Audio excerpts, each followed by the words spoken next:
warahmatullahi wabarakatuh. Selamat pagi anak-anak. Hari ini kita belajar tema 1, subtema 4, pembelajaran yang ke-6. Nah, sebelum masuk ke materi, kita harus tahu tujuan pembelajarannya. Yang pertama, siswa dapat menyebutkan dan menuliskan kalimat penolakan yang terdapat di dalam teks cerita yang berkaitan dengan sikap hidup rukun dengan benar.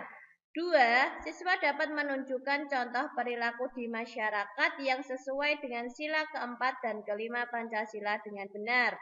3. Siswa dapat menceritakan pengalaman menerapkan sila keempat dan sila kelima Pancasila di masyarakat dengan benar. Yang keempat, siswa dapat menghubungkan gambar pengalaman sila dengan lambang sila yang sesuai. 5. Siswa dapat menyelesaikan dan membuat soal penjumlahan dan pengurangan dengan benar.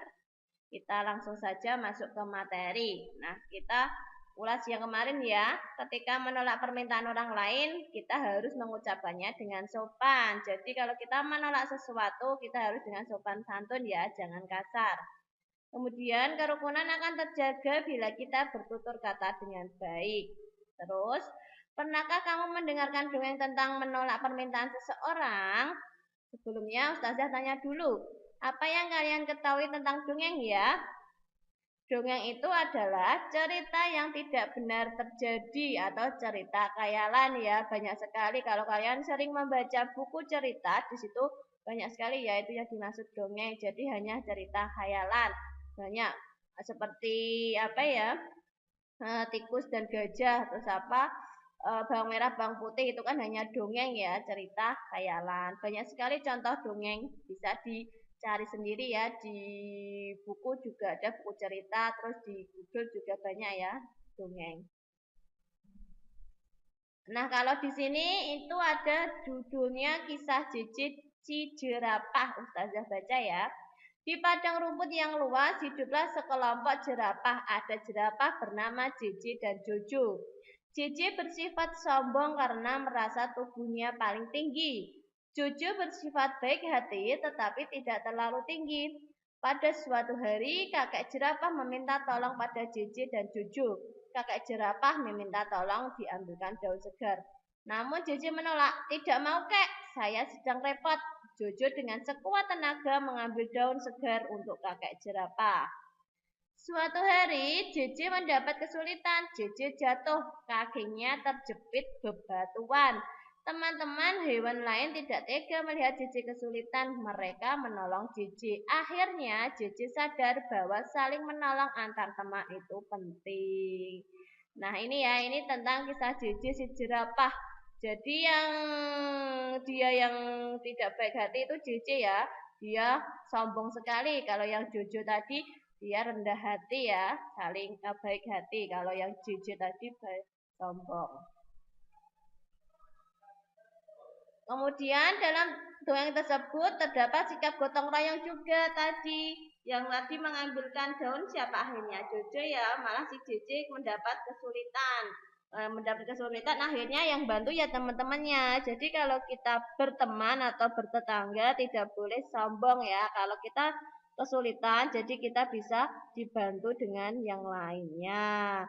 Jadi selain itu terdapat sikap adil dalam menolong orang lain. Sikap tersebut sesuai dengan pengalaman sila keempat dan sila kelima Pancasila. Nah, dilihat gambarnya itu ya. Hubungkan gambar pengalaman sila Pancasila dengan sila yang sesuai.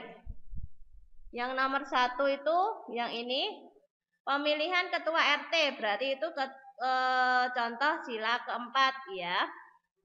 Terus, kemudian ini, musyawarah di balai desa. Juga sama, sila keempat. Terus, mengadakan posyandu. Ini sila keempat. Kalau sila kelima berarti ini membantu korban bencana alam. Terus yang ini yang terakhir membantu nenek menyeberang jalan. Harus bisa menyebutkan bunyinya juga ya dan lambang Pancasilanya. Pemilihan ketua RT ini tadi sila keempat ya. Kemudian ini kita masuk ke matematika ya. Buatlah soal cerita dengan penyelesaian di bawah ini. Setelah itu selesaikan soal cerita buatanmu. Berarti ini ada soal penjumlahan, kita disuruh membuat cerita ya. Ini contohnya yang dari Ustazah. Ini soalnya hanya penjumlahan dan pengurangan, kita buat soal cerita seperti ini. Udin mempunyai kelereng 193, membeli lagi 117. Kemudian diberikan Edo 200. Berapa sisa kelereng Udin? Terus kita jawab, kita bahas, kita tulis seperti ini. Awalnya tadi kita tulisnya mendatar, kemudian kita tulis ke bawah dengan cara pendek ya. Kita menghitung penjumlahan dan pengurangan. Di pembelajaran yang kemarin sudah ya. Ini masuk lagi, ini satu soal ada dua penjumlahan dan pengurangan. Kita baca dulu. Udin mempunyai kelereng 193, membeli lagi 117. Berarti kalau kita membeli lagi, kita jumlah ya. 193 ditambah 117. Ingat, kita harus mengurutkan angkanya. Yang satuan-satuan, puluhan-puluhan, ratusan-ratusan. Kalau kalian tidak urut dalam menuliskan angka, nanti isinya mesti berbeda ya. Tidak sama dan tentunya pasti salah. Harus hati-hati. Jadi harus diurutkan sesuai nilai tempatnya. 3 ditambah 7 berapa? 10. Berarti 10 kita tulis yang satuan 0. 0 terus yang 1 kita simpan di depannya. Ini ya di atas angka 9 ini ya. Ini kurang ke sini sedikit. Nah 1 ditambah 9 10. 10 tambah 11 11. 11 kita tulis 1. Satunya kita tempatkan di atasnya lagi. Berarti 1 ditambah 1 2 ditambah 1 3. 310.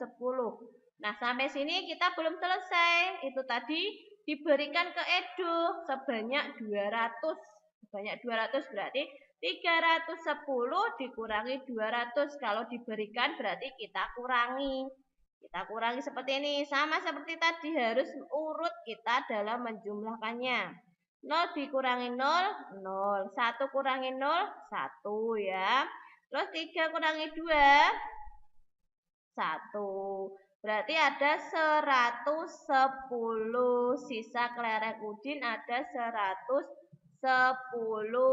Kalau soal cerita kita tulis jadi sisa kelereng Udin ada 110. Ingat ya, kalau soal cerita kita tuliskan ada jadinya. Kalau tidak soal cerita hanya tulisan angka seperti ini kita langsung kerjakan. Kalau soal cerita seperti ini harus ada kata jadi ya. Di buku sudah ada contohnya banyak sekali.